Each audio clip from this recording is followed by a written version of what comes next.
Ho ho ho, nous sommes le 23e jour. Tic-tac, tic-tac, les jours sont comptés, mais c'est encore le moment d'ouvrir une fenêtre vers un nouveau film de l'Avent. Et c'est à Steph et moi-même de vous parler aujourd'hui du film Le Pôle Express. Salut Steph. Salut Xan. Ça va ? Bah écoute, merveilleusement bien. Aujourd'hui, nous allons évoquer le Pôle Express, fiche technique, titre original The Polar Express, que j'ai connu personnellement sous le nom de Boreal Express, qui est un livre pour enfants de Chris Van Allsburg, tu vois, c'est chacun son tour pour galérer sur les noms, qui est sorti à l'école des loisirs. Van Allsburg, c'est aussi celui qui a écrit Jumanji, puis Zathura. Ok. Pour donner le contexte, c'est un livre, en tout cas c'est un magnifique livre que je recommande pour les enfants, qui est vraiment super. Donc le film adapté de ce livre est sorti en 2004, et le réalisateur c'est Robert Zemeckis. Robert Zemeckis qui a fait bien évidemment Retour vers le futur. Qu'est-ce qu'on peut dire de plus que ça, et puis plein d'autres films, donc qu'on connaît surtout parce que c'est un spécialiste des effets spéciaux et qui a pour but à chaque fois qu'il fait un film d'aller essayer une nouvelle technologie, ou en tout cas de déployer un certain nombre d'outils autour de nouvelles technologies. Et son aire de la guerre, c'est plutôt le motion capture et la performance capture. Donc on va en reparler juste après. Donc la durée du film c'est 100 minutes, avec en acteurs principaux Tom Hanks, dans lequel Tom Hanks joue 7 rôles différents. Donc ça c'est l'avantage de faire un film d'animation, parce que je ne l'ai pas précisé, mais évidemment c'est un film d'animation.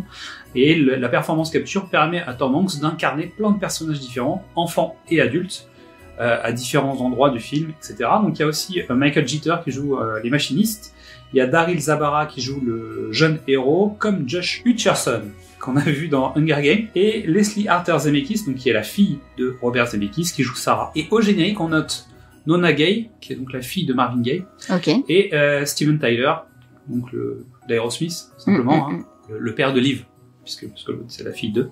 Lui, c'est le père d'eux. À la musique, on retrouve Alan Silvestri, donc qui est un des compositeurs officiels, le compositeur officiel de Robert Zemeckis, et Harry Gregson Williams, qui travaille aussi souvent dans des grands films dont on a déjà parlé.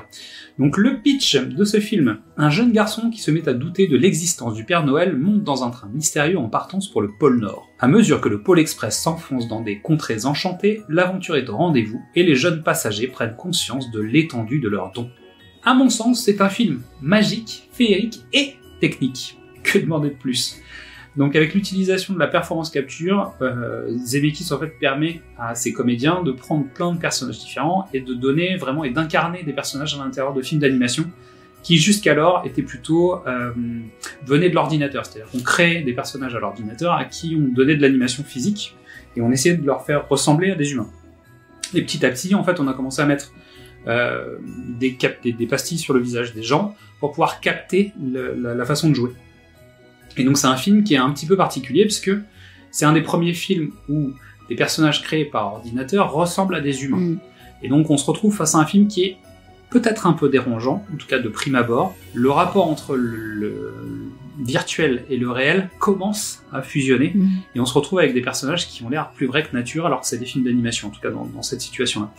Donc pour moi, les 3 raisons de regarder ce film, c'est le talent indéniable de Robert Zemeckis, évidemment, parce que c'est un grand réalisateur de son époque, c'est quelqu'un qui a fait progresser les effets visuels, et qui nous permet aujourd'hui d'avoir des films comme, je sais pas, Dune, et ce genre d'univers, parce que il y a eu des techniciens comme lui, des gens techniques comme lui qui ont fait progresser ces effets visuels.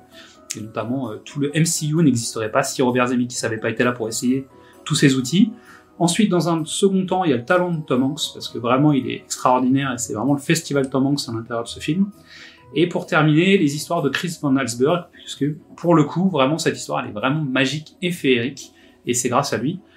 Pour ceux qui ont vu Jumanji, parce que je pense que c'est plus connu. Complètement. On voit un peu l'univers, c'est-à-dire que vraiment, c'est quelqu'un qui arrive à se placer au niveau des enfants, et à produire un film qui s'adresse vraiment aux enfants. Donc c'est très chouette, et ça permet de réveiller à l'intérieur de nous l'enfant en attendant Noël, puisque c'est un peu le principe de ces films de l'Avent. Et donc je vous conseille de regarder ça sous une couette avec un chocolat chaud en attendant le Père Noël, évidemment. Qu'est-ce que t'en penses, toi ? Mais écoute, moi j'adore Tom Hanks déjà, donc je pense que je vais le regarder assez vite. Eh bien parfait, et à vous de jouer. Salut Steph. Salut Xan. Merci à toutes et à tous pour votre écoute. Pendant les fêtes de fin d'année, n'hésitez pas à venir découvrir ou redécouvrir tous nos autres formats, du cinéma au top, précédemment sur vos écrans ou Qu'est-ce que c'est Bond. pour rester à l'écoute de nos nouveaux épisodes, c'est tout simple, abonnez-vous sur les plateformes de podcast ou venez directement vous inscrire sur la newsletter sur notre page Ocha. Suivez-nous sur les réseaux sociaux, Facebook, Instagram ou Twitter, et n'hésitez pas à venir nous parler, commenter, partager, liker, et à demain pour ouvrir la fenêtre vers un nouveau film de l'Avent.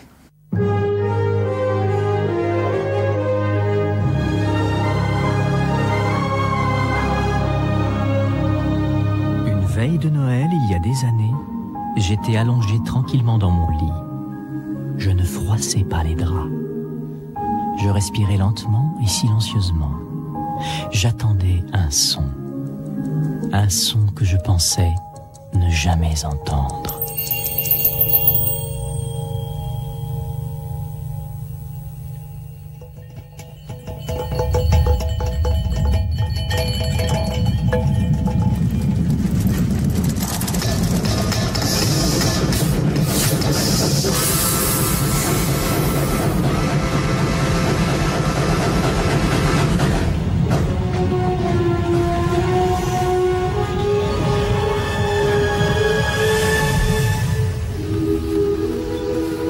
Alors, tu viens? Où ça? Mais enfin au pôle Nord, bien sûr. Voici le Pôle Express.